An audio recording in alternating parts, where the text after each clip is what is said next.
the more energy would be trapped. So, and that we referred as a greenhouse effect. That we referred as a greenhouse effect.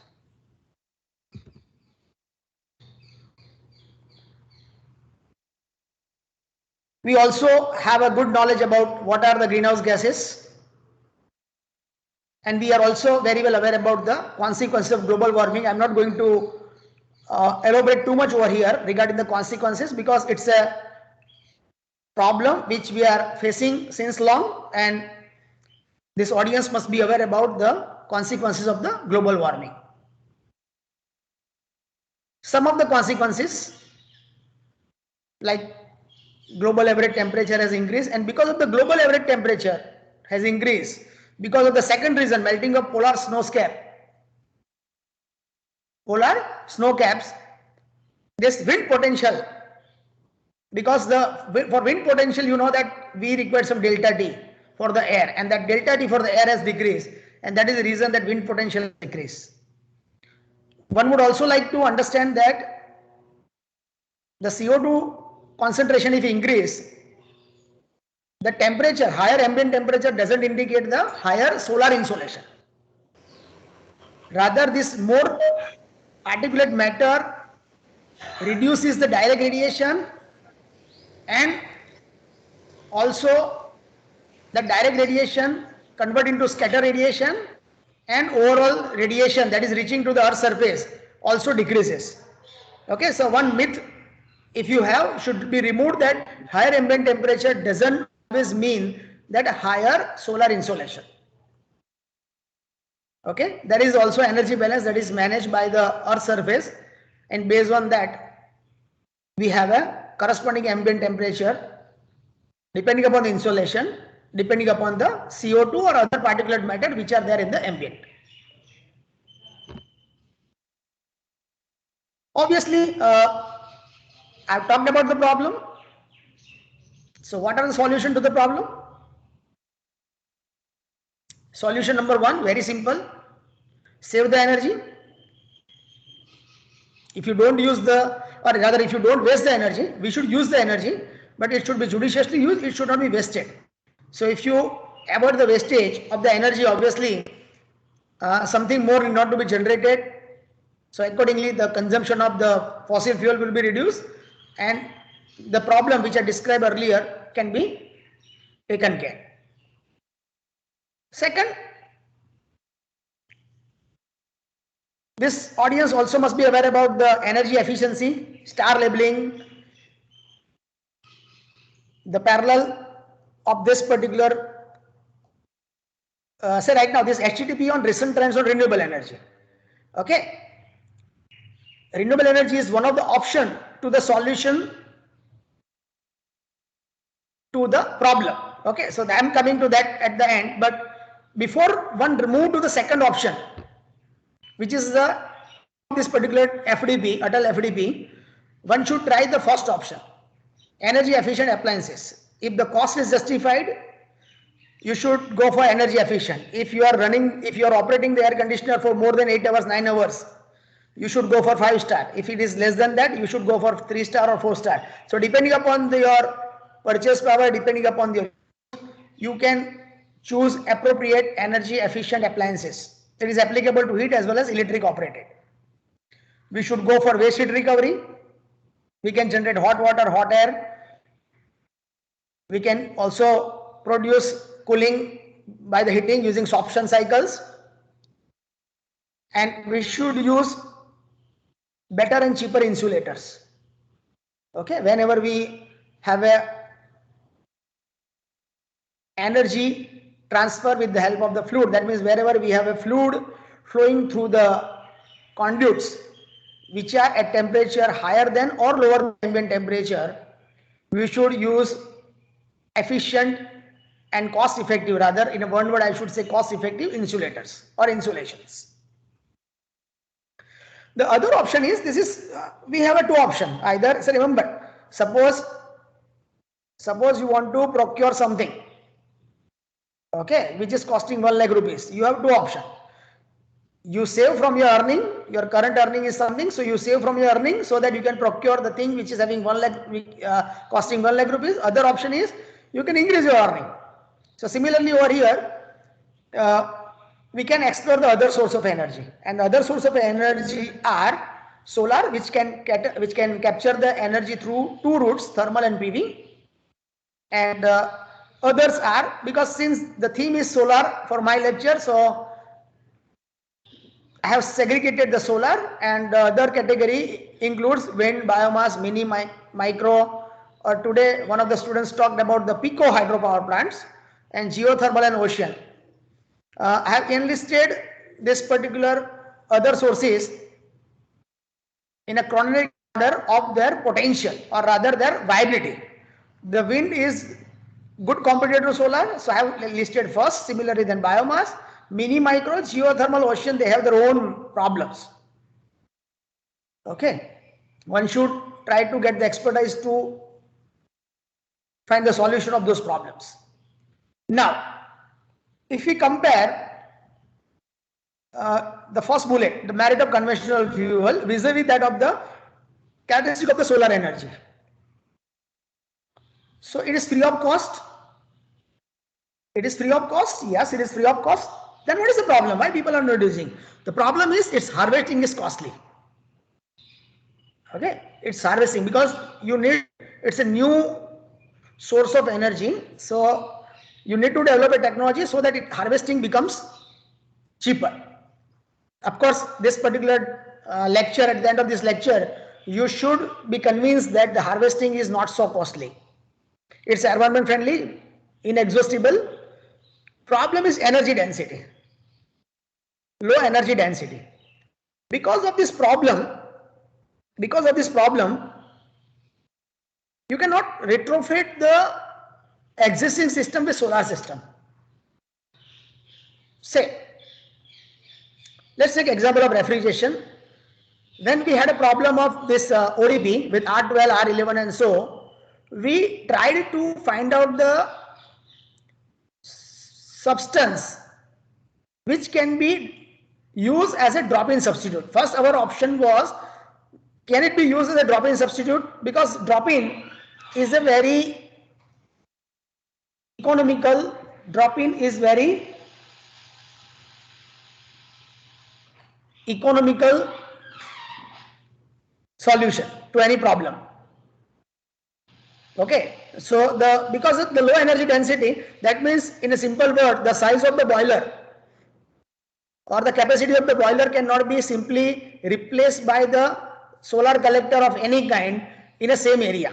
Okay, and that is the reason that the solar system cannot replace the existing system because of the low energy density. There is uncertainty of the availability, it's difficult to transport. Okay, when you have a 1 liter of diesel, there is a guarantee that it will liberate this much amount of energy at your convenient time. While for solar energy, there is no guarantee that it is available with this much radiation is available at that duration. Okay, and it is difficult to transport also. What you need to do is, you need to heat, you need to convert electricity, and then you should use. It is very difficult to transport the solar energy. But the advantage of the solar energy, the great thing about the solar energy is that it is a technology. It's not a fuel. For fuel, as I mentioned earlier, if the demand of the fuel increases and supply decreases, the cost of the fuel increases. While in case of solar energy, it's a technology. So you know that normally we make a common argument that this is the cost for a single unit.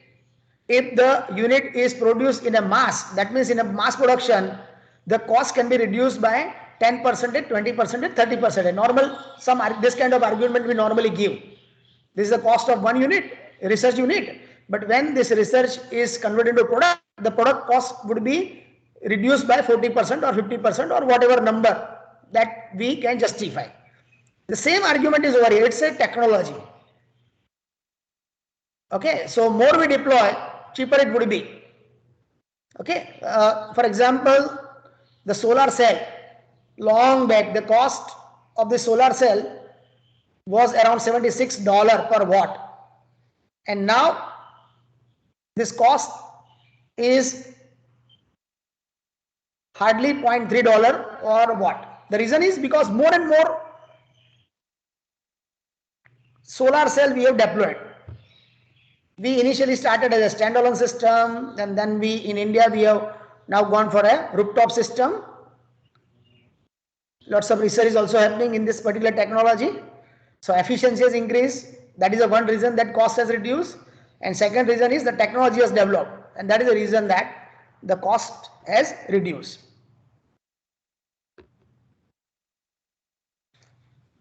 So this is the potential of solar energy in India. The India has a technical potential of about 5,000 trillion kilowatt hour per year.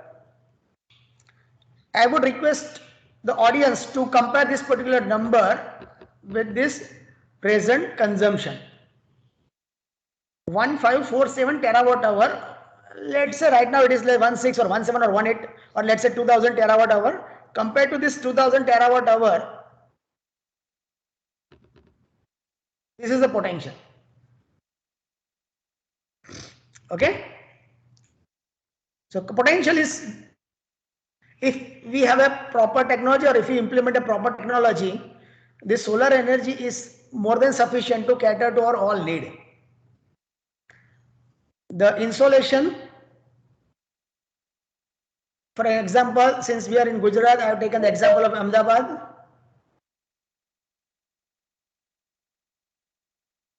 The average insolation is 5.76 kilowatt hour per meter per day. Another advantage in potential, the example of Thar desert area and potential is also mentioned over here. It has got advantage of off-grid decentralized power generation and the low temperature applications of heating and cooling of our urban rural area can also be catered with the help of the solar energy. So this is also basic information. I would not like to devote much time over here. These are the various application of solar thermal energy. Domestic and industrial water heating, it can be up to 120 degrees centigrade. Drying and other similar application in the range of 60 to 90 degrees centigrade. Air heater for painting shop or drying. We have done some small consultancy project for ore drying, because when the ore is available, it has got the surface and bonded moisture. The surface moisture can be easily removed, but the bonded moisture is little tricky to remove. So we actually develop the solar air heater for this ore drying. Domestic and community cooking, 90 to 350 degrees centigrade, because if you want to fry, the temperature should be higher. We can go for solar steel applications so that we can get the potable water, drinking water. We can use the solar energy for low process steam in chemical industry. The low pressure steam is required in the temperature range of 120 to 180 degrees centigrade. Remember, these numbers are not very rigid. Huh? You can have a 190 also. This is based on whatever I have referred. So your question should not be like that I have a one chemical process where the low pressure steam is used at 190 degrees centigrade. Yes, it can be used at 190 degrees centigrade. You should not closely, you can say, consider this number, the tight number. These are not the tight number. For R&AC using absorption and absorption refrigeration, I don't know many are aware or not, but there are advanced absorption cycle, 2-stage, 3-stage absorption cycle using various, of course, mainly aqua ammonia and LiBr H2O. But there are cycles which require the temperature up to 250 degrees centigrade. The generator temperature is around 250 degrees centigrade. The last two is not so popular, but as an application you can understand. We can go for a power generation using organic Rankine cycle, where the organic substances like our commonly used refrigerant R11, R12, R134A, 22, these substances can be used as a fluid for Rankine cycle, and of course our conventional Rankine cycle using water as working fluid. Of course, the present cycles are is a supercritical cycle. So I'm not talking about supercritical cycle, but a high pressure cycle up to 450 degrees centigrade temperature can be used. Okay, now before I move to this particular slide, our session would be of around 1 hour and 45 minutes or so. So I have already spent about half an hour. So to break the monotony, if you have some question, because rather than taking all the question at the end, because at 5:45 or at 6 o'clock, close to 6 o'clock, I can understand the psychology. The people may not be interested in raising the question. Okay, so if anyone can have any question right now, I can take up 1 or 2 questions. Open for 1 or 2 questions. And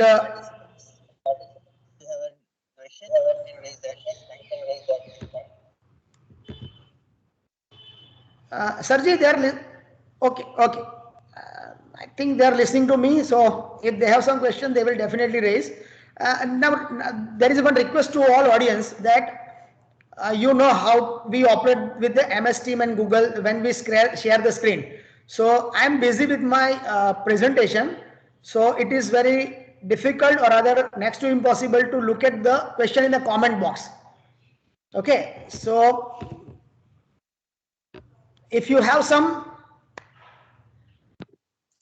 questions, please speak rather than posting in a comment box, because it is very difficult to look at the comment box. It is all good things, so no question right now. So my funda with this online teaching for last 2.5, almost 2 years is that if there is no or silence for next 30 seconds, I presume that there is no question and I move ahead. So let's wait for around 10 seconds.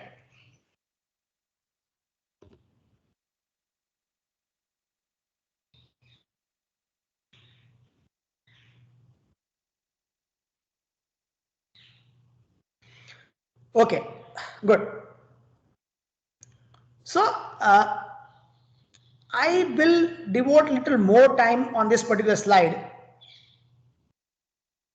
because this, frankly speaking, this slide is very close to my heart, and I believe that this is the fundamental one should follow when they want to go for any innovation in case of solar thermal system. Okay. So I'm going to talk about the principle of solar heat collection, how the solar heat can be collected. You need to assume a surface exposed to the sun. You need to assume that one surface is exposed to the sun. And now we are going to talk about the heat transfer, that is applicable to this particular exposed surface, the surface which is exposed to the sun.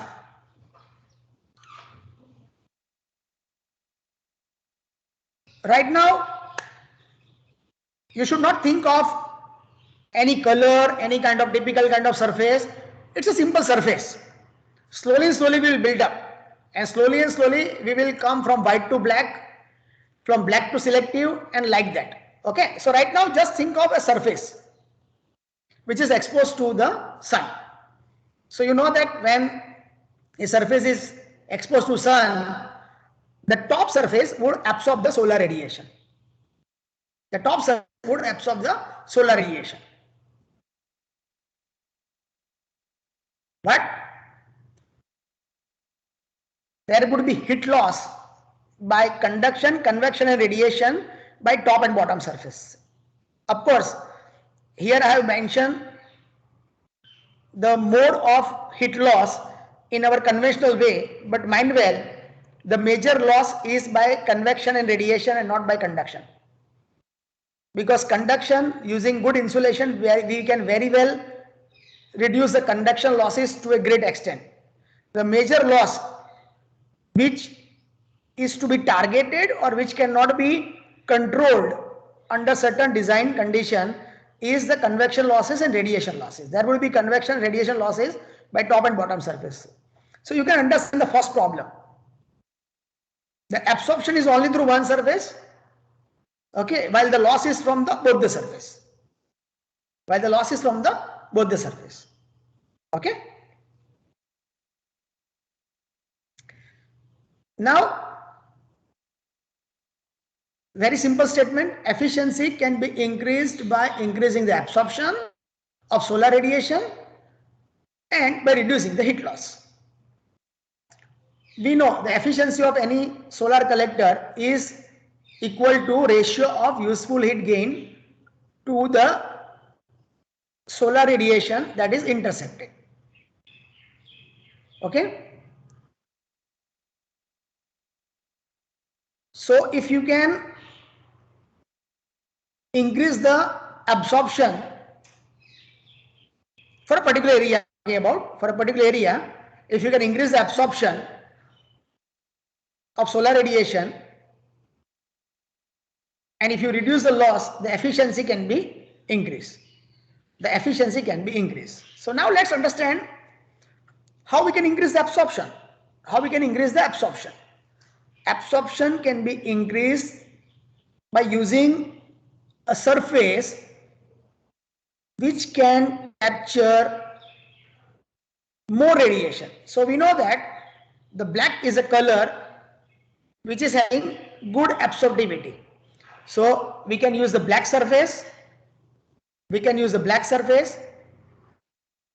or we can use the selective coating to increase the absorption. Okay.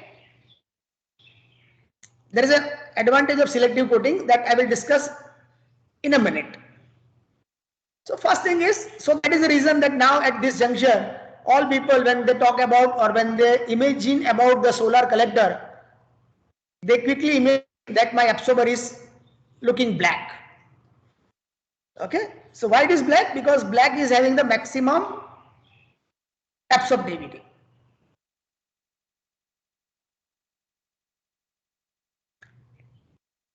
Insulation reduces the conduction losses. I will not elaborate too much because it's a good well-known fact that insulation will reduce the conduction losses. So wherever it is possible, wherever the insulation, the provision of the insulation does not affect the absorption of solar radiation, listen carefully.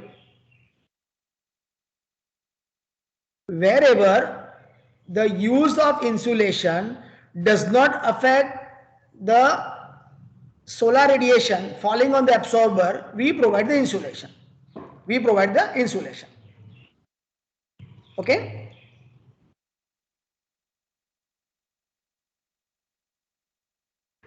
Then,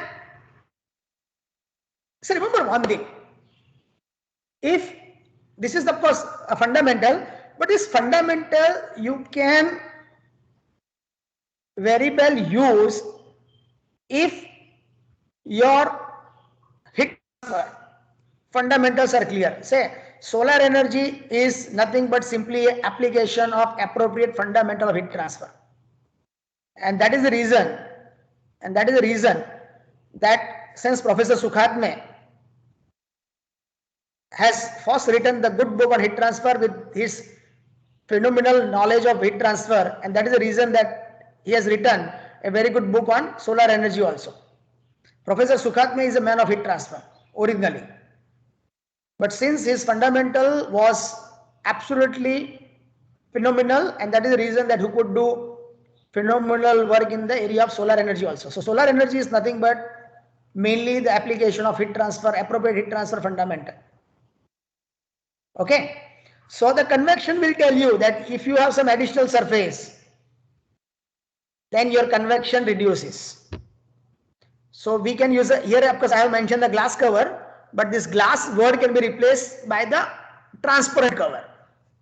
Okay. But the popular transparent material that is successful right now is the glass. Okay. So that is the reason I have mentioned only glass cover, but one can argue that it should not be a glass cover, it could be a transparent cover. Yes, it should be a transparent cover. You know that you know that if you have a complete evacuation, or as we use the pressure between the absorber and the cover, higher the vacuum, lesser will be the convection losses. That principle also we have learned. People are also talking about the gas conduction and so many things. Yes, you can learn this gas conduction, but ultimately when you have a vacuum, the convection reduces. That convection ultimately talk about the gas conduction, and then gas conduction is also reduces with evacuation because gas is not present. Very simple. Then the selective coating reduces radiation losses. Say, we have learned the Kirchhoff's law of radiation. The Kirchhoff's law says that alpha is equal to epsilon. That is, absorptivity is equal to emissivity, which means that the surface which absorb more will also emit more. And that is the reason in 90s, or rather in 20th century, when we use the external condenser in domestic refrigerator, that external condenser were painted black, not because they are to absorb the energy, they are supposed to liberate the energy to the ambient, and that is the reason that they are painted black, because black surface emit more radiation, more energy. So what we want in solar system? In solar system we want more absorption, okay, but we want less emission. So these are the selective surface which are having such kind of property. They have a good absorptivity for a shorter radiation, and they have a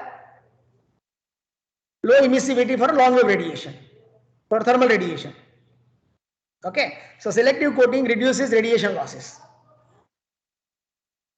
Then reduction in absorber area. Reduction in absorber area, of course, compared to the aperture area. That means if you go for a concentration, it reduces mainly the convection and radiation losses. It reduces mainly the convection and radiation losses. Okay, so to attain the, and it also increases, of course I have not mentioned over here, but it also increases the capturing of solar radiation. Okay, it increases the absorption of solar, it increases the interception of solar radiation also. So compared to the aperture, if the absorber area is lower, because this convection losses and radiation losses which I mentioned over here, these losses are proportional to the absorber area. These losses are proportional to the absorber area. Okay, so this is, now if you pick up history of any thermal device, if you pick up history of any thermal device,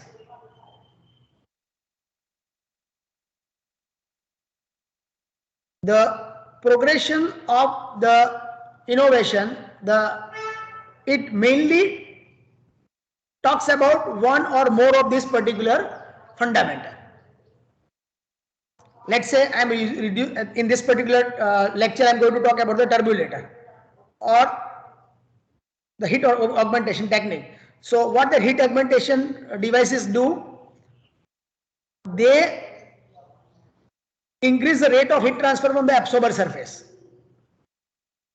Okay, and when they increase the heat transfer rate from the absorber surface, the absorber temperature reduces, and the reduction in absorber temperature eventually reduces the convection and radiation. Okay.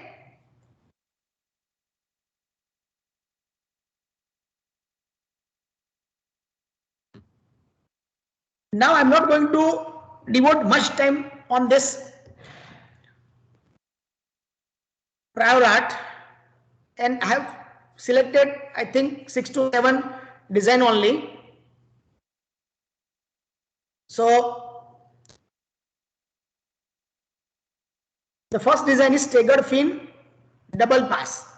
So compared to single pass, double pass is advantageous, that is proven thing. The fin can be provided from the absorber, because you know that when the air is in touch with the absorber surface, the surface area of the heat transfer is less. So you know that what we want is, we want the heat transfer, and heat transfer from absorber surface to fluid is governed by the Newton's law of cooling. So it is Q is equal to HA delta T. So if H is increasing, if A is increasing, the delta T reduces. Okay, if delta T reduces, for same air outlet temperature, your absorber temperature reduces, and if absorber temperature reduces, your efficiency increases. So the fins are provided. You can see that the fins is provided between the absorber and the bottom insulation part. It is not provided at the top part. Of course, some researchers have done, because as a researcher we can do whatever we want to do many times, of course, but it is not always justifiable. We can see many times, we can see some research which is not justifiable, but people do something. Okay, so the fin is not justified in upper portion, but it is justified in a lower portion. Okay, because it also causes some kind of turbulence. So because of that, it will affect the convective heat transfer coefficient between absorber and the glass cover also, it is provided on the top side. So there would be more heat losses by convection from absorber to glass cover. Insulation we can add on, because there is no absorption from the bottom. So fin should be there at the bottom. Of course, this is a longitudinal fin. Earlier was staggered fin.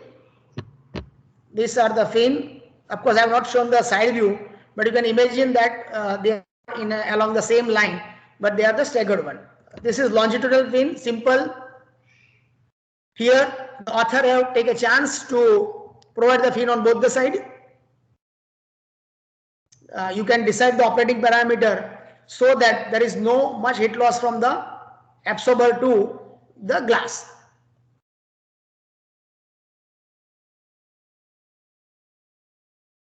One can use the porous media. So here you can see that the porous media. So this, remember, this is intentionally I have kept. I could have presented a figure where longitudinal fin is used only at the bottom, but just to tell you that people have tried all the combination. This lower fin is more efficient than the upper fin, or lower fin is more advantageous compared to the upper fin. Okay, but since people have tried, just to tell you that what people have tried, whether it is justifiable or not, this slide is presented. Here you can see that the porous media is there only in the bottom. Of course, if it is there in the top, it will promote the conduction also from absorber to glass cover. So obviously, if you use it in the top, it would be a blunder. Porous media, only problem is that pressure drop is very high compared to this kind of fin. The parallel packed bed, here also it is there on the top, but they have a 2 glass cover. Okay, so 2 glass cover, that means insulation reaching to the absorber would be hampered. But there is optimization always. When something is provided, some advantages there and some disadvantages are there. And that is the reason that one has to always go for optimization. And one should check whether the addition of glass cover or removal of glass cover is advantageous or not. Similarly, here also placement of the pack material could have been better if they are provided at the lower path. It's of course 2 separate mass flow rate. It's a single pass, parallel flow. Say, you people must be knowing that so many research has already done. So many research has already done in the solar air heater. Okay, so each figure is selected. I have tried, of course, I am not telling that I am perfect selection is there, but I have tried to pick up the picture or a design which tells you about the various options. Say, remember here, parallel flow is there. That means a double pass is already I have mentioned. So people have also tried double pass. Okay, in this case, let's see. This is a double pass packed bed. Here the fins is there on the top and bottom per surface. Various H values are there because based on this H value, they have proposed the heat transfer model. Okay, right now you need not to worry about this H and H.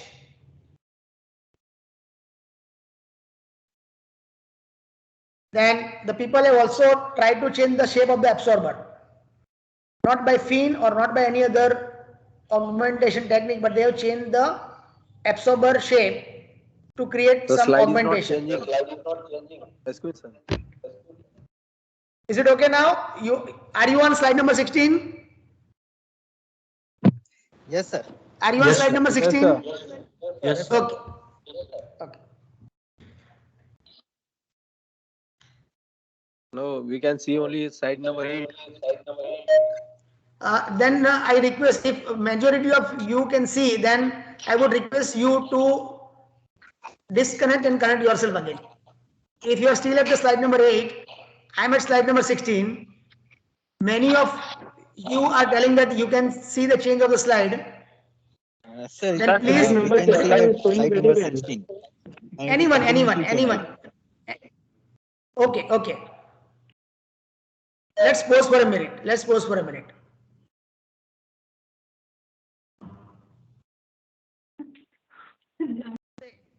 Slide number 16. I'm at slide number 16. Okay. In a comment, Professor Ashok has said that slide is not changing, but coordinator, Mrs. Fatima. Slide is changing, sir. Dr. Okay. Then I think may I request Professor Ashok to reconnect the session. Yes, sir. Reconnected. Okay, sir.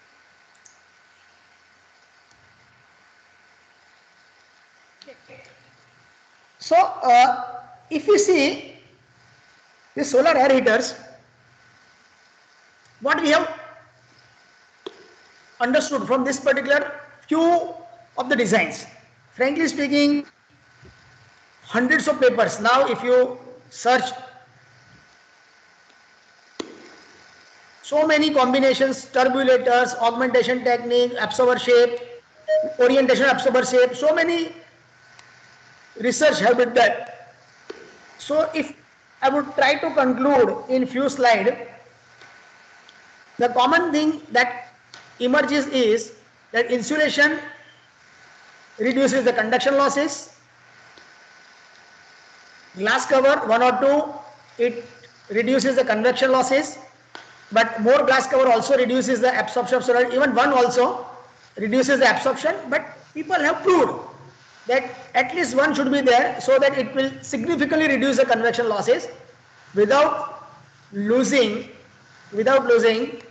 the significant amount of absorption. So providing 1 glass cover or at up max 2 is always viable. Selective coating, people have tried to reduce the radiation losses, and forced circulation increases the heat removal, and thus it reduces the air temperature and hence the losses. Of course, remember one thing, this solar collector looks simple,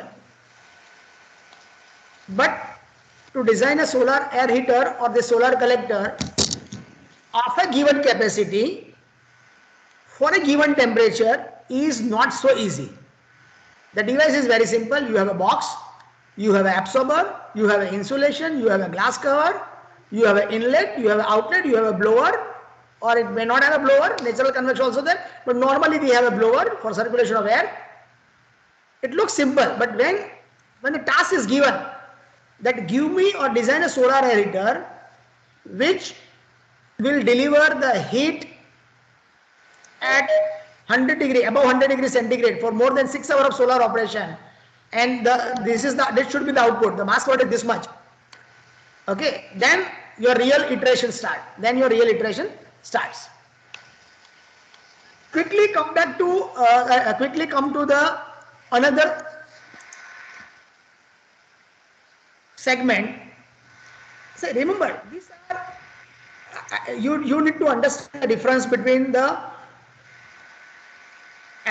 change in absorber design and augmentation. Okay, so this absorber is with fin, porous media, packed bed are also fin, the absorber shape is changed. Now I'm going to talk about the passive augmentation technique.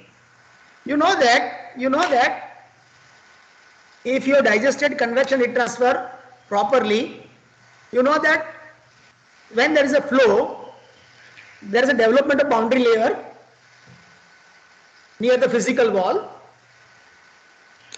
Initially the boundary layer will be developed, and then there will be fully developed flow.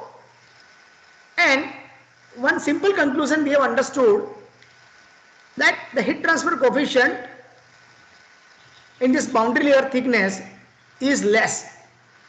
Okay, so you should stop, or you should use the method to break down the development of boundary layer. Okay, normally in case of air,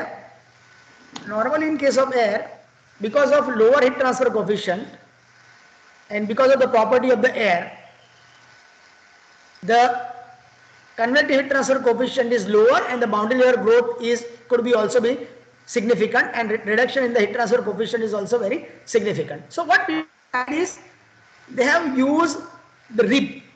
Now there is a difference between rib and weight. The rib is of comparatively smaller dimension. The rib is of comparatively smaller dimension. Okay, so they are not as long, or as they are not having height as that of the fin. Okay, so people have tried the wedge rib, they have tried the V-shape rib, they have tried the rib with groove. There is a rib. Now what they have done is, rather than only having a rib, this groove also break the boundary layer. Okay, they have used a discretized rib, discretized V rib of course. People have used W shape of the rib also. They have changed parameters, change alpha, they have changed P, they have changed R, they have changed S, they have changed S dash, they have changed P, P dash, all parameter, different parameter they have changed, and they have given some reading which can be called as optimum for a particular geometry. But remember one thing, if you change one of the parameter, the other optimum parameter would definitely change.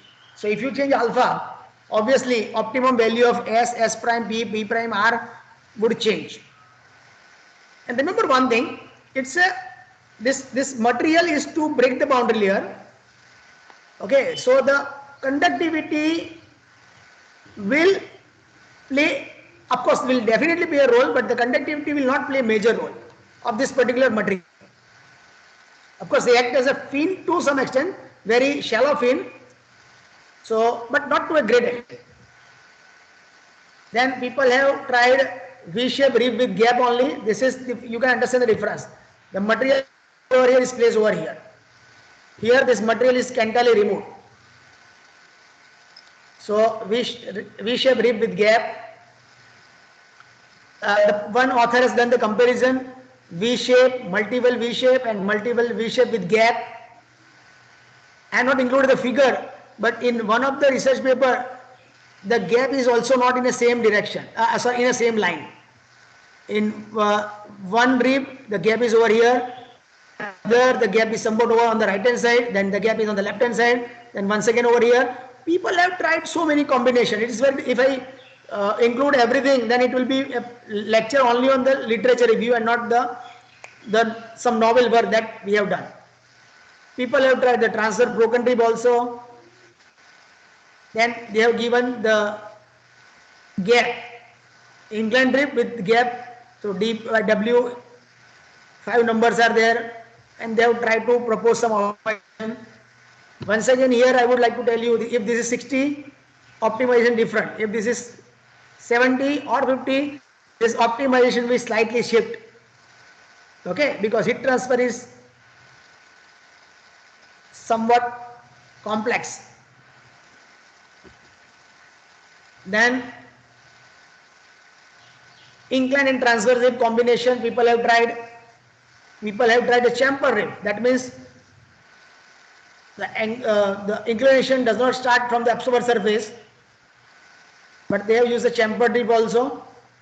And then, of course, obviously, when you have a rib with groove over here, obviously, one will definitely try to have a chamfered rib with groove. So there is a chamfered rib with groove also. Then people have tried the dimples, because dimples can also break the boundary layer. There is an inline dimple, there is a staggered dimple, there is an arc-shaped dimple. Okay, the dimple measures depth, as I mentioned earlier. These are the modification which actually only break the boundary layer. Okay, as a field, that contribution to the heat transfer augmentation is very minimal. Then we have a arc-shaped wire rib, multi-arc. When we have multiple V, then we can have a multiple arc also. We have a rib with gap, then we have a arc with gap also. As I mentioned earlier, I have not included W kind of rib also.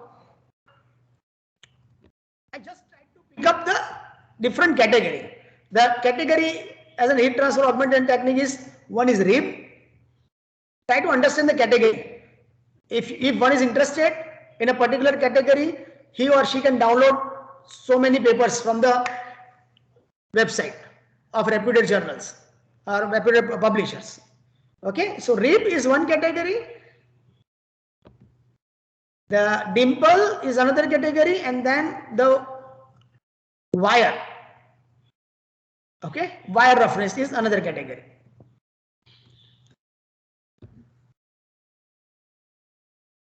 So it is almost another half an hour.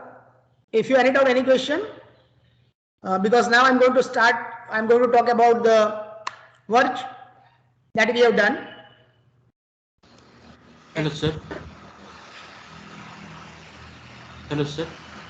Yes. So, which combination is best, sir?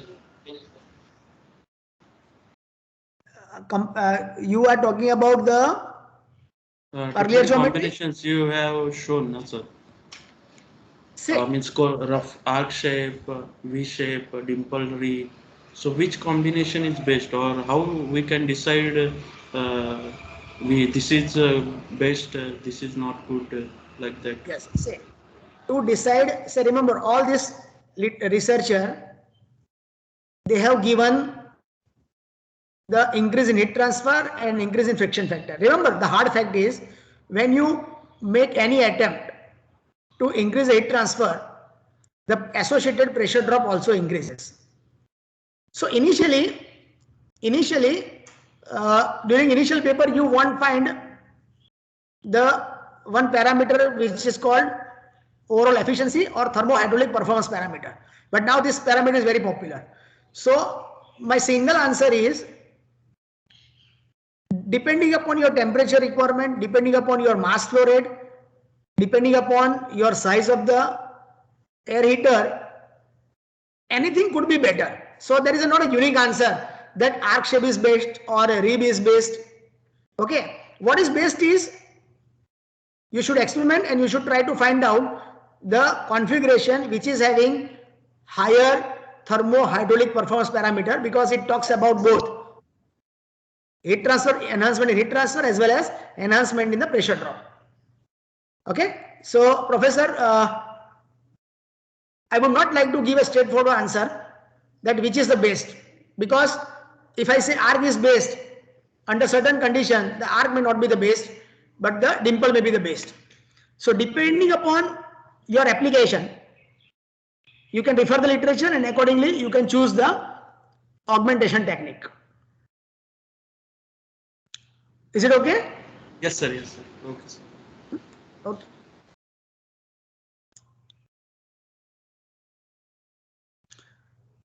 Yeah, any other question?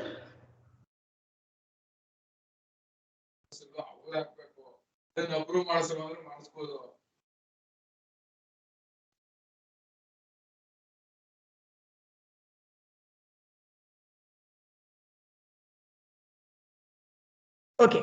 So as I mentioned earlier, the solar air heater which we have developed, with which we have been working, let's say since last many years, is based on this commercially available evacuated tube. Someone argued also that's a Chinese tube. You should not use it. I also do not want to use this particular tube, but unfortunately,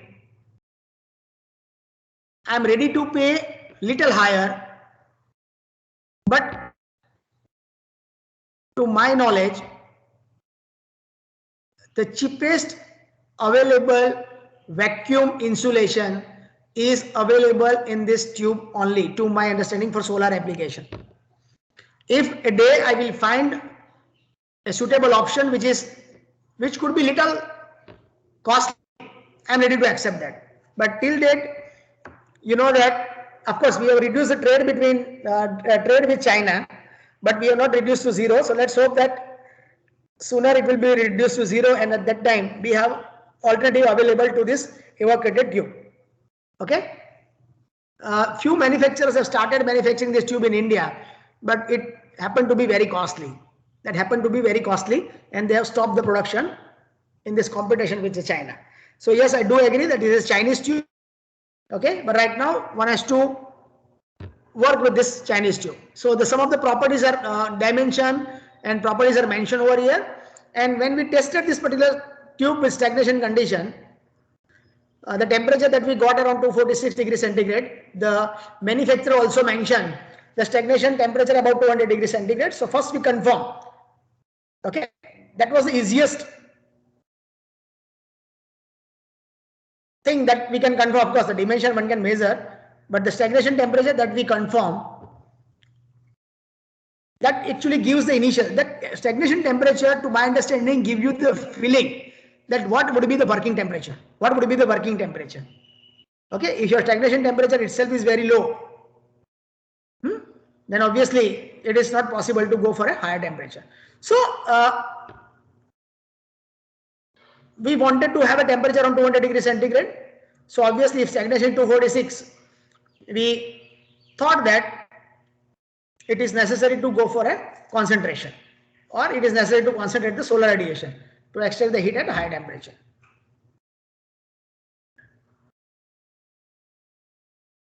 So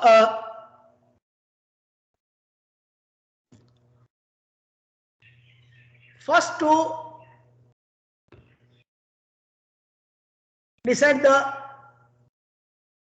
geometrical and operating parameter, we have prepared a simulation program to predict the different output parameters like efficiency, useful heat gain, cost per unit heat collected.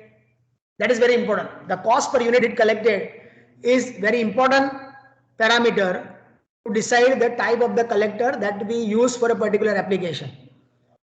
Suppose 3 segment, it is very obvious. I'm coming to that, but just for information right now, that 3 segment is having concentration ratio of around 1, 5 segment around 1.5 or 1.6, and then parabola we can have a concentration ratio 2, 3, 4 and like that. Okay.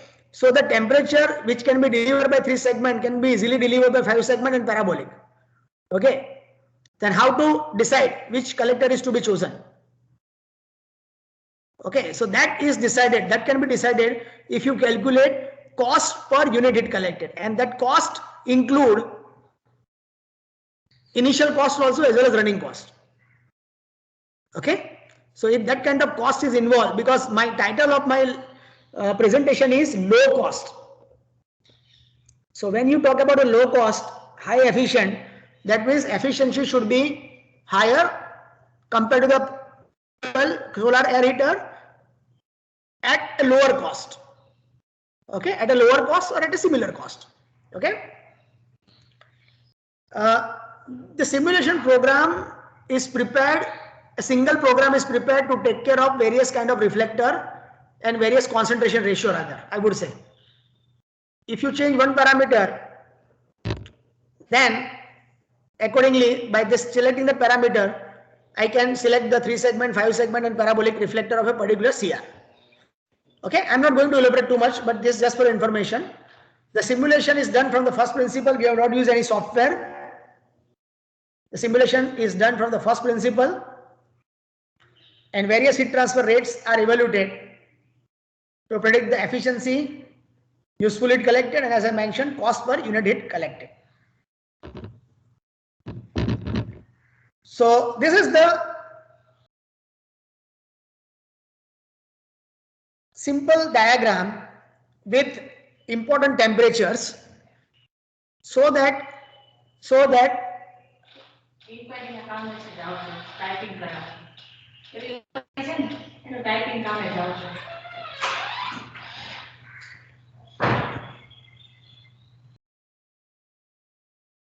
this is the evacuated tube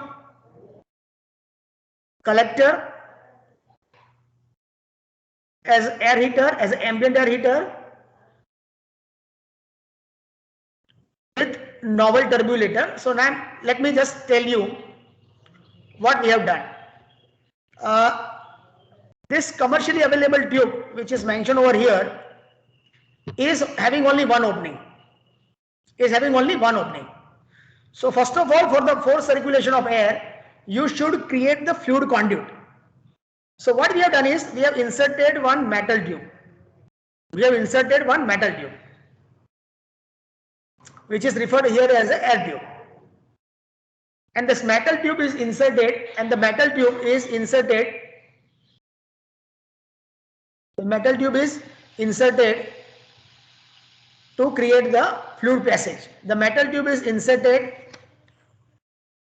up to certain depth so that the complete absorber area is covered and the air will take a U-turn at the close end and will pass through. So air will enter in this particular tube and will come out through the annulus of inner glass tube and air tube.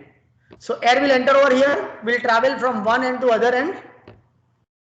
At the other end it will take a U-turn rather, and it will flow between annulus of inner glass tube, that is absorber tube, and the air tube through this turbulator.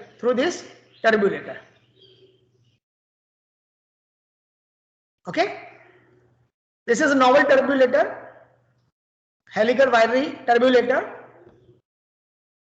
The important temperature in this case are fluid inlet temperature, fluid outlet temperature, air tube inner temperature, air tube outer temperature, inner tube inner temperature, absorber temperature, because this inner tube outer temperature is nothing but it is absorber temperature. Outer tube inner temperature, outer tube outer temperature, ambient temperature and sky temperature, because we have radiation. The radiation from this particular collector is from this surface to the sky. Okay.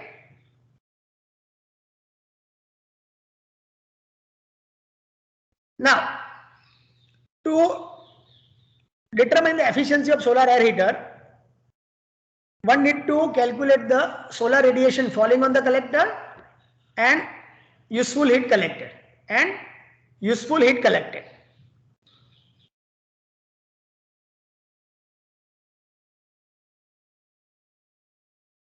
Now solar radiation intercepted can be given by aperture area into the solar radiation falling on that, and useful heat collected is equal to m into Cp into delta D.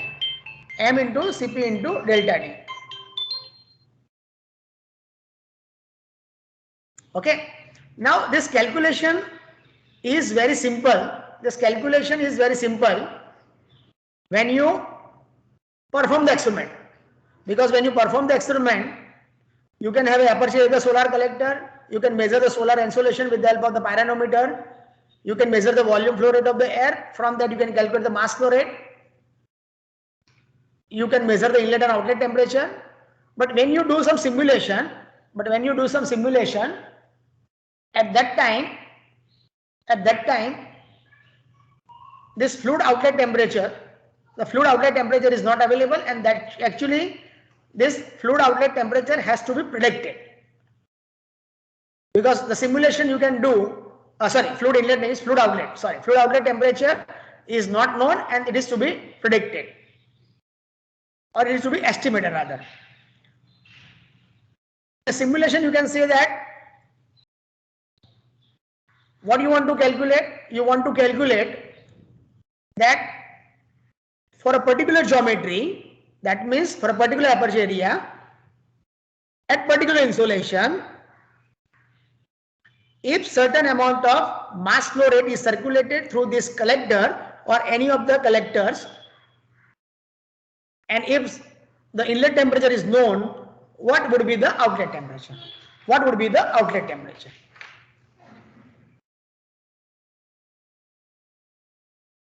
Okay, what would be the outlet temperature?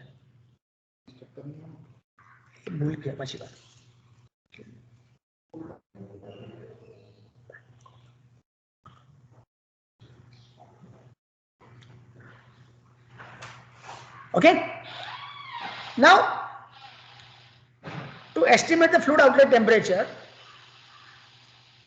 to calculate the Q useful, which is also equal to HA delta D, that is convective heat transfer coefficient between absorber surface and air, the average absorber temperature and average fluid temperature. Okay, so now we understand various heat transfer from different element of this particular collector. So as it is mentioned over here, from this outer surface, there will be convection to the ambient and there will be radiation to the sky. Okay, so the convection heat transfer between outer tube and ambient and atmosphere or ambient can be estimated by this equation,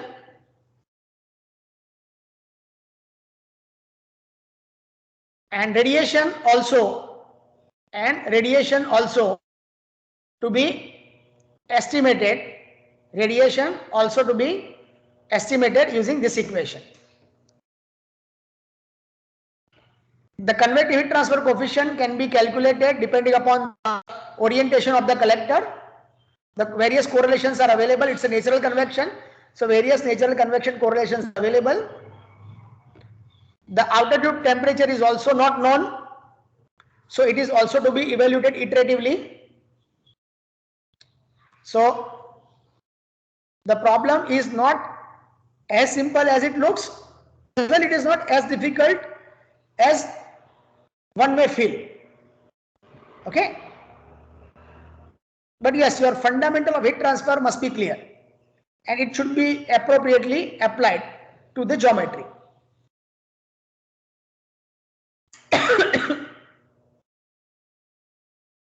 Now, heat, when the solar radiation is falling on this particular outer tube, you know that the glass are transparent, so transparent surface are having certain transmittivity, certain absorptivity and certain reflectivity.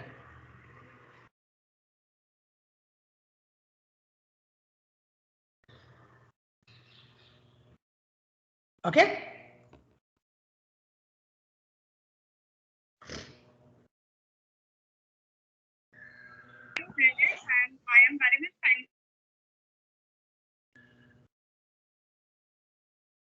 yes, hope it is by mistake. So let me continue. So heat absorbed in outer tube is given by this particular equation.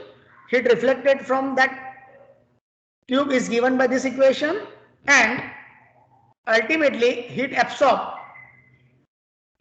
by the inner tube, can be estimated using this equation. Okay, then radiation losses. You know that once the certain amount of radiation reaches over here, and what is absorbed is given by this equation.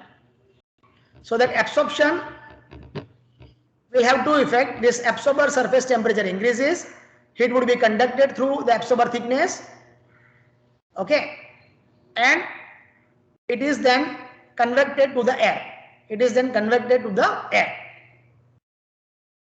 So under steady state condition, there would be some absorber temperature. So as this absorber is at a higher temperature, there would be radiation losses from inner surface or from the absorber surface to the inner surface of the outer glass tube.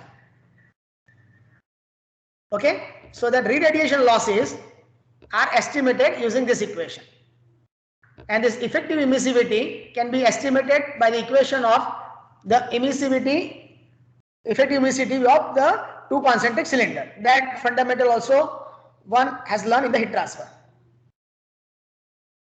And the useful heat collected is given by average heat transfer coefficient, inner surface area, average absorber temperature, and average fluid temperature. So Q useful is estimated by this. Now in this case also, one can easily have a correlation for a simple conduit. That means when there is a flow through the annulus, but there is a novel turbulator, so one has to estimate the heat transfer coefficient using this particular turbulator. Okay, you know that various correlations are available, but since the turbulator was novel, one has to evaluate the heat transfer coefficient with that particular proposed correlation. Okay. Now the advantage of this particular turbulator is that it is resilience. It is a certain something like helical wiry structure. So when it is wound in helical just like spring, it is resilient. And you should understand the limitation, the comparison between earlier and this case. In this case, we have a glasses absorber. In all other previous design, flat design, you had a metal absorber. So with metal absorber, you can use rib, you can use fin, using various joining technique. But you know that it is very difficult, and these tubes are commercially available. So it is not possible, rather not difficult even, I would say it is impossible to mechanically join any kind of turbulator with this tube. It's a glass tube. So you should conceive such an element which is by its own characteristic be in touch with inner tube, inner surface of inner tube, and this air tube. Remember, we didn't provide any special support for this particular air tube also. The turbulator is of such that it also supports the air tube. So you can understand the novelty of this turbulator. It is in contact with the glass. Of course, you can say that some air resistance would be there because the contact will not be perfect contact. So gap resistance you can consider. I don't mind. You can say there is a gap resistance, but yes, they are in contact with the glass. They are in as well in contact with the metal tube or air tube. Rather, they are fixed on the metal tube, and then they are inserted in the evacuated tube or evacuated glass tube. So this kind of assembly ensure the proper placement of the air tube, so obviously a nice fluid conduct is created. Okay, and this metal is, since it is in contact with the glass tube, it also acts as a fin. It also acts as a fin. Okay, so how it has, it not only increase normal turbulator increases only heat transfer coefficient.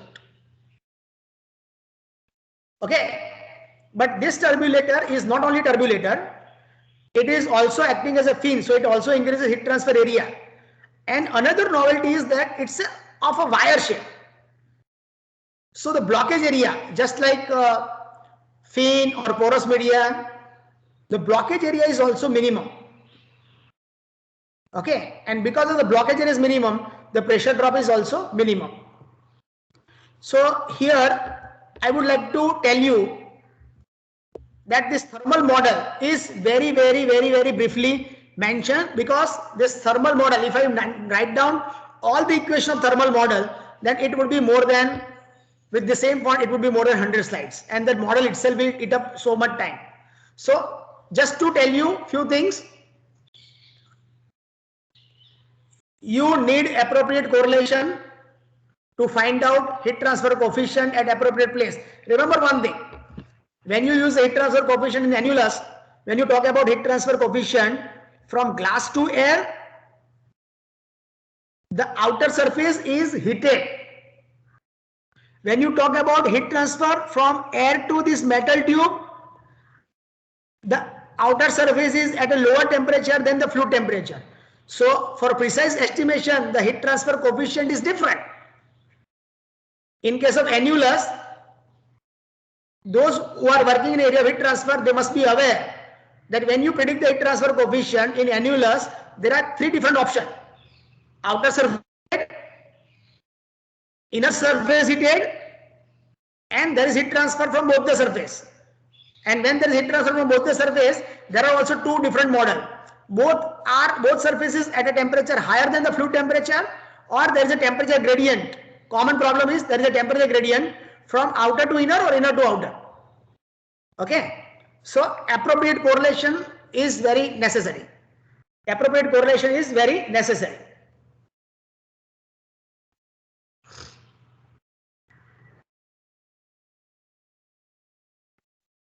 These are very essential element, essential equation. I would not say elementary, but essential equation. But calculation of mass flow rate or volume flow rate, calculation of volume flow rate from the measurement technique that is used to measure the volume flow rate, various property calculation like Prandtl number, Nusselt number, heat transfer coefficient, all such equations has to be imbibed in the fundamental program. Okay, so they are there. Now this is a collector without any reflector.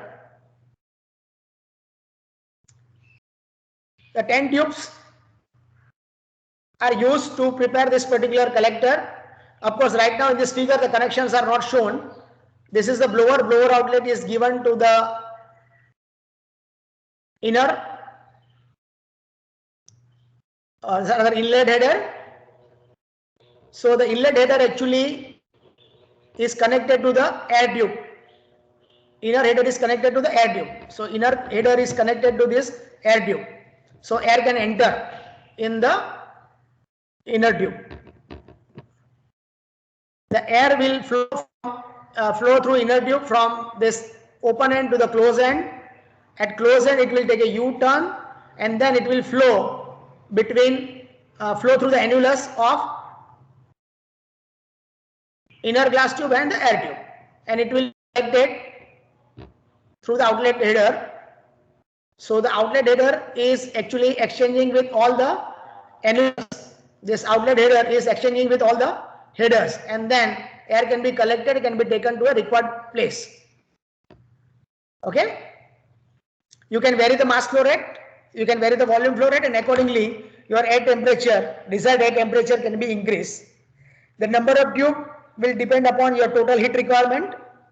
The mass flow rate is decided based on your temperature requirement. Okay, and that is why initially I told you that when you have a specific requirement, the collector design is not so difficult, but at the same time not so simple also. You have to go for number of tube if you have a more heat output requirement. So these are the numbers for few experiments. We performed the experiment, we repeated the experiment, and that is the reason that you will find certain gap also.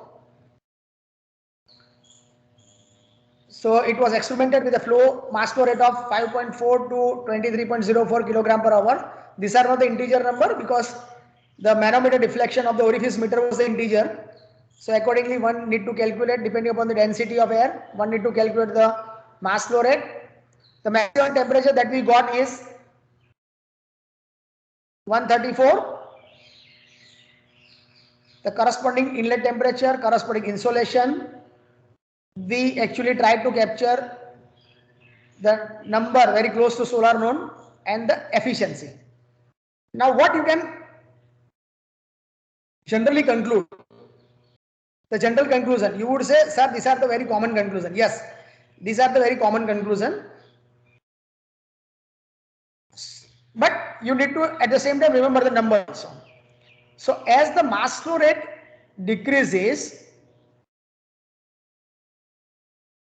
collector outlet temperature increases, and because of the collector outlet temperature increases, the average absorber temperature also increases, and because of that heat loss increases, and because of that average daily efficiency decreases. Okay, what you need to understand over here, there is a something different over here. There is something different over here. You can see my mass flow rate has reduced, but my maximum temperature has not increased. But my maximum temperature has not increased. Even though the insolation is almost same, and my collector efficiency decreases, and my collector efficiency decreases. Okay.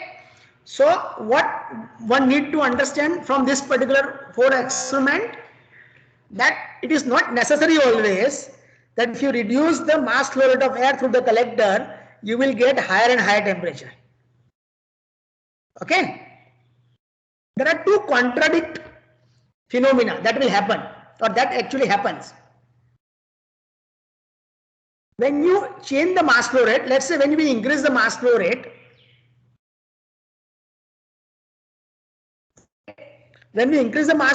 convective heat transfer coefficient increases, and heat capacity or the fluid, heat capacity of the fluid which is flowing, it also increases. Okay, so that heat capacity, increased heat capacity will demand Q useful, and that more Q useful may be given in a particular ratio because of the higher heat transfer coefficient. Okay, so normally because of higher heat transfer coefficient, normally because of the higher heat capacity, the temperature decreases with increase in mass flow rate. But there would be some point beyond which if you reduce the mass flow rate, the heat capacity is reduced. So your perception is that air outlet temperature should reduce. Okay, but no. The flow becomes so laminar that the convective heat transfer coefficient is very less. And because of that, though the heat capacity is lower, but the convective heat transfer coefficient is also lower, and because of that the air outlet temperature is not increasing, but the air outlet temperature is decreasing. You can see inlet temperature is almost same, but outlet temperature is 119 for 5.4 kilogram per hour. Why? For this 23.04 it is 65 0.5 percentage. So series parallel combination, the geometrical parameter, so many things plays an important role. So here also, if you ask me a simple question, what would be the best?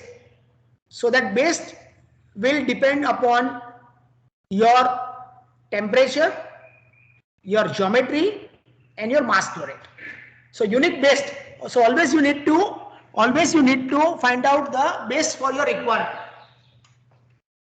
And so much experiment we have done to propose a model.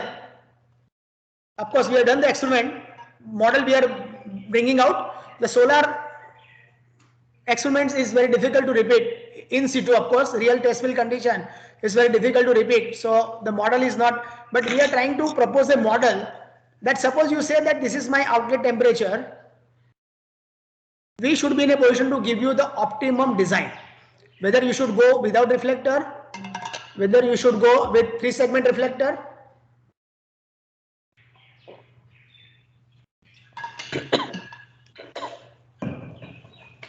or you should go with 5-segment reflector, or you should go with parabolic reflector. Okay. Now looking to the time scenario, looking to the time constraint, I'm not going to elaborate too much over here. I will just mention the brief points. In 3-segment, we use the fundamental that this two sides are at 45 degree. So whatever parallel radiations are falling over here, that will reach it to the absorber. Okay. Now one more difference in our argument and the normal argument given in the literature is that the normal literature says that this ETC is having concentration, the simple ETC is having concentration ratio of 1. Okay. Because the absorber is equal to D. The solar radiation is falling on a projected area and that is equal to D. Okay, but our argument is that since absorption is proportional to the aperture, the definition of concentration ratio is aperture area divided by absorber area. And this definition is not given only from the perspective of the absorption of solar radiation. It is also given with the perception of loss area also. Okay. So when you have a bare tube, your absorption is on a D into L. There is some diameter 47 mm and there would be some length 1.71 meter. So absorption is on D into L, while the loss, because radiation, the entire absorber is heated and the pi D into L is the loss area. So for bare tube, our argument is that the concentration ratio is not 1, but it is 1 upon pi. Okay, and that actually has given confusion to many reviewers also.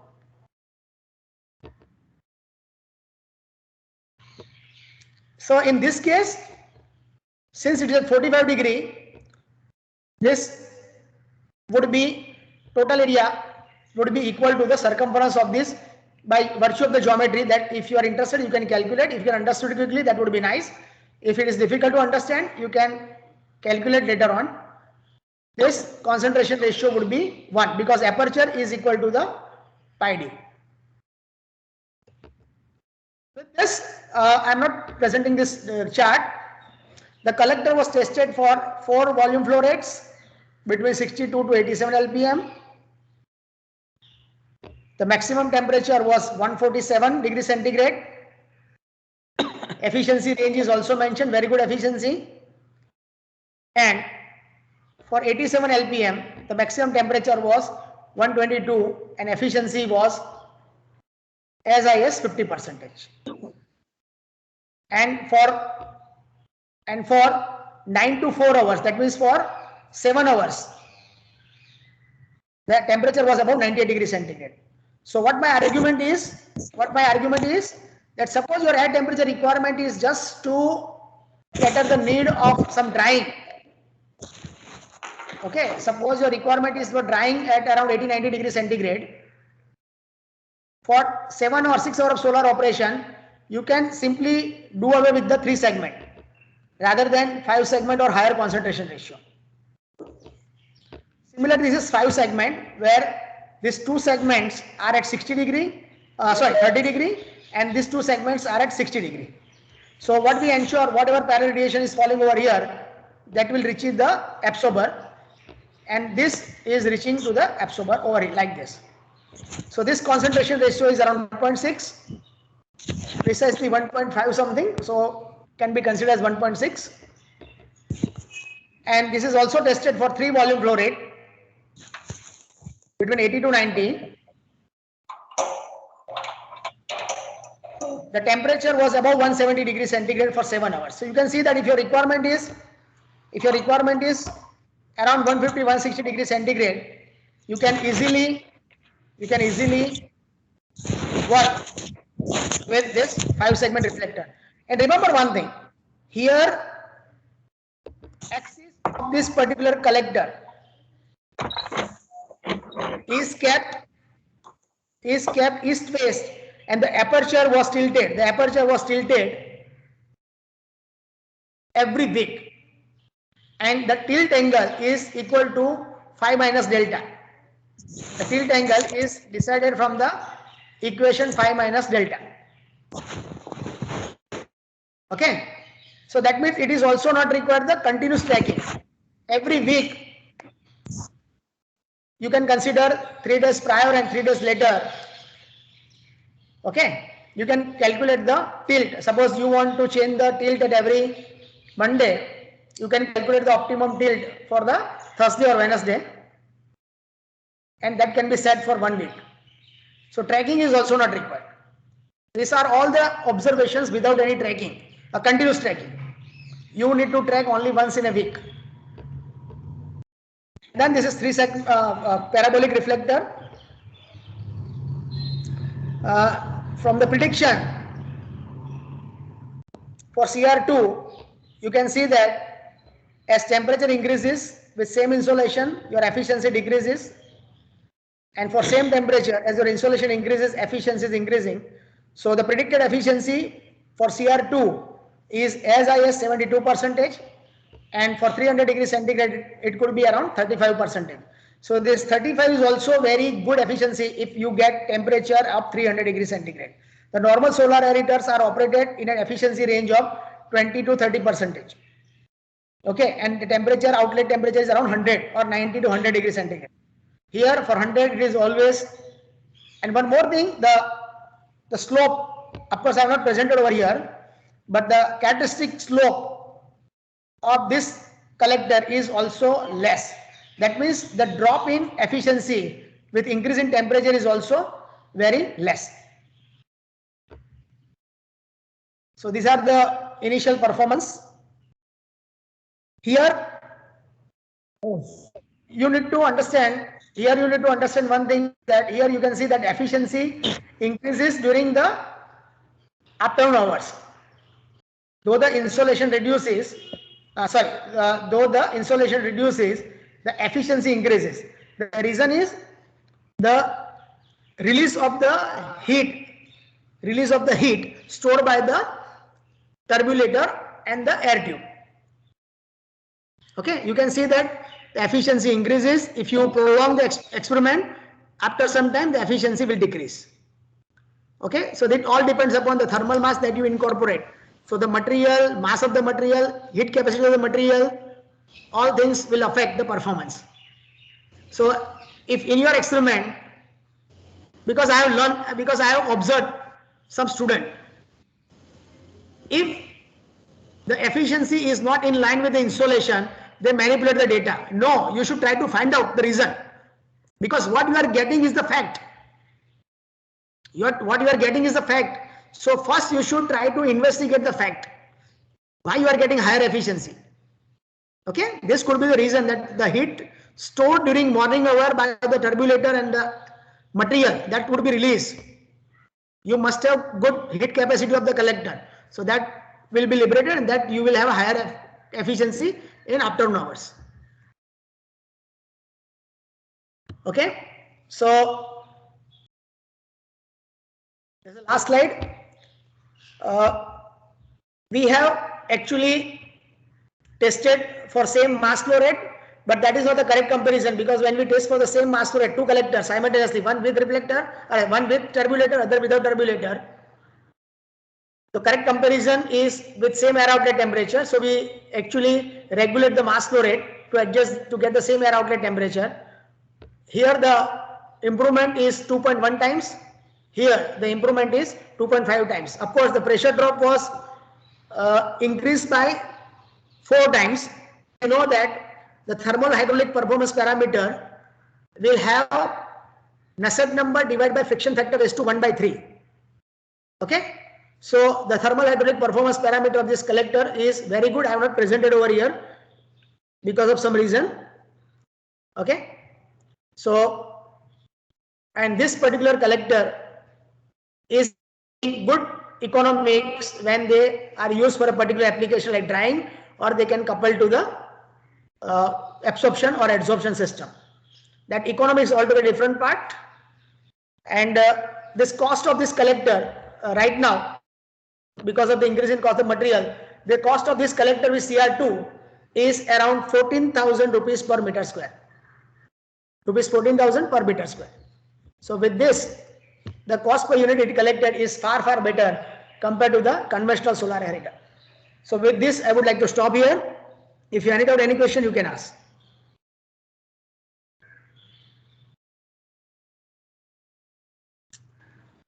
Hello, sir. Yes. You have shown that table regarding day-wise maximum temperature, intensity, inlet temperature, and efficiency. So Yes. for one day, you have considered 23.4 kg per hour mass flow rate, complete Yes, for sir. from 9 a.m. to 17 p.m., sir. Yes, sir. Okay. Yes, sir. So how many days you have conducted that experiment Sir, for actually, same mass flow rate?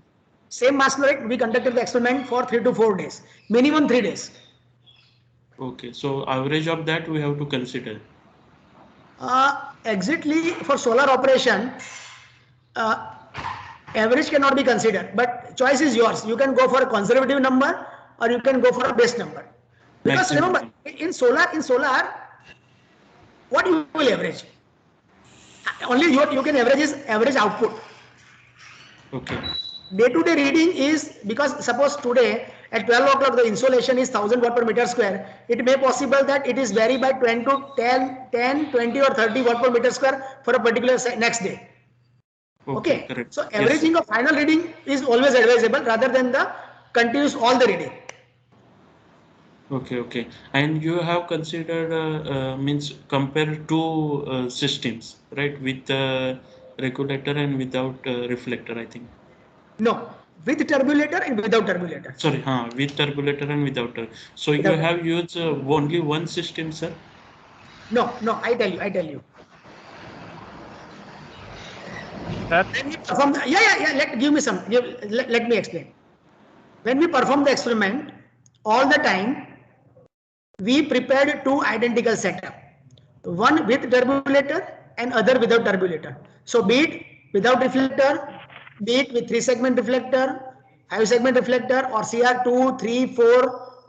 Okay, we actually tried for air, we tried without reflector, CR1, CR1.6, CR2, CR3 and CR4. For CR2, 3 and 4, the shape of the reflector is parabola. So for that means we prepare 6 set. The only difference is that for without reflector, we actually tested for a particular application. That's why we had a 10 tubes. Otherwise, for 3 segment, 5 segment, and CR2, 3, and 4, we had only one tube. And two identical setup, one with turbulator, other without turbulator, were tested for same mass flow rate as well as for same air outlet temperature. Yeah, would you like to add me something more, Professor? And on the same date, na, sir? Yeah, parallelly. Okay, okay, sir. Okay, thank you, sir. Yeah, okay. In solar, you should not test one by one. It should be parallel. Though it is a costly affair, Like in IC engine, we do it with modification, without modification. But in solar, you should not try that. Yes, some hand is there, but there are more than 100 participants, I suppose. So you may raise the question. It would be very difficult for me who has raised the hand. So you can help me to. Yeah, Professor. Yes, Mr. Avinash, you can ask the question. Sir, what is the power gain of parabolic reflector? What is the power gain Of parabolic reflector as compared to the circular? I didn't get it. What can you simplify your question, or in a simple words can you ask? Because हाँ बोलो बोलो. Sir मैं ये पूछना चाहता हूँ कि parabolic reflector की जो गेन है सर्कुलर की कंपैरिजन में सर कितनी है, मतलब कितने टाइम्स होती है सर? सर्कुलर नहीं. It is, if you say circular, that means without reflector. Okay. It is without reflector. Yes sir. Okay. Say I don't remember the exact number, but you should not compare also, because when you have a only tube and no reflector, the temperature is lower. When you have a concentration ratio of 3, that means you are concentrating pi into 2 times. Are you agree with me? Are you with me, Professor Avinash? Yes sir. When you have a bare Yes, tube, your concentration is 1 upon pi. When you have concentration ratio 2, you are concentrating 2 into pi times, 6 times. But it doesn't mean that your output is 6 times. Because when you concentrate, your temperature increases. Your temperature is higher. Okay? So the output is, of course, the Q useful is higher, but I never tried to compare the number of times. So that's why I don't remember the number. It could be 3 or 4 times, but I'm not sure. I would not like to misguide. What is the range of the temperature for maximum amount? Yeah, that I give. Here the temperature is, you can see here the maximum temperature around 287 degrees centigrade, and the temperature is above 190 for more than 6 hours solar operation. 190. You can see this T output is above 190 for CR2. Similarly, I have presented over here. For 5 segment, the temperature is about 170 for 7 hours of solar operation. Here also, the temperature above 100, around 100 for 6 hours or 7 hours of solar operation. Okay sir, thank you sir. Thank you so much sir. Okay. Yeah, any other question?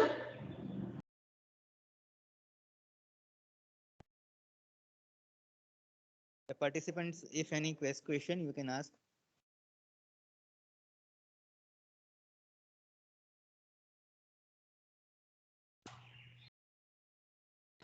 Hello, sir. Yes. Yeah. Without funding, this project is possible, sir. For individual solar aerator manufacturing. What is your opinion? Remember, always it is good to have funding, but without funding also, if you are financially strong, or if you have decided that no, I want to do with. So remember, it is personal choice, Professor. Frankly speaking, some people earning 2 lakh per month, they don't want to invest for the research. Some faculty members earning 70,000 per month, they want to invest 10,000 per month for the research work. So it's a personal choice. I have both the experience. In previous lecture, I saw one solar aerator is near about 4,200 rupees. So in this, it is very costly, I think. From China, made evacuated to. No. See, it is 4,000 rupees per meter square. Sir, yes. No, 1 meter square. Yeah, it is 13,000 for CR2 when you are getting very high temperature. Okay. Very high temperature. If you go for this will be very cheaper. Okay. And remember, Professor, always you should compare. You can see the efficiency. Here the reflector will not be there. Yeah, yes, sir. Okay, so the cost which I mentioned, 13 to 14,000 is for for CR2, and at the same time, say that is why I mentioned this particular term. Normally, we teachers rather, are not targeting cost per unit it collected. Normally, we do academic research only. We do not calculate the cost. Okay.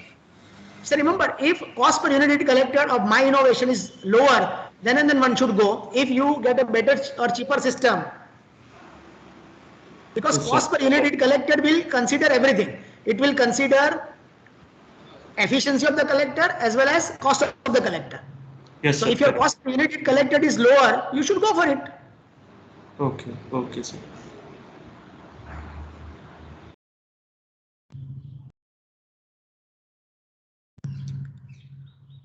Yes, any other questions?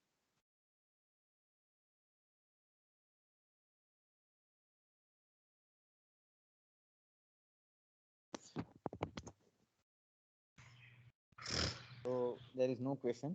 So I thank Professor N.M. Bhatt sir for sparing his valuable time as well as the valuable uh, information. This information will help you for the research work as well as for the teaching learning process. Thank you, Professor Bhatt sir. Yeah, thank you, coordinator, and thank you, participant, for patient hearing. Thank you.